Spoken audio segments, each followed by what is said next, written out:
Meaning of evaluative.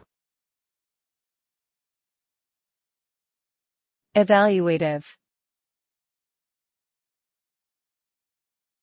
Evaluative. Evaluative. Evaluative.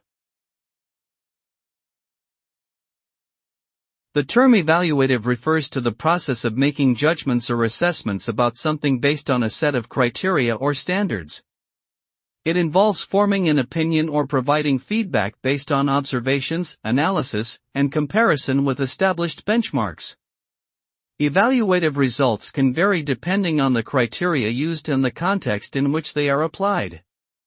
They can be positive, negative, or neutral, and may provide insights into the strengths, weaknesses, opportunities, and threats associated with a particular situation or entity. The use of evaluative methods is common in various fields, including education, business, and psychology.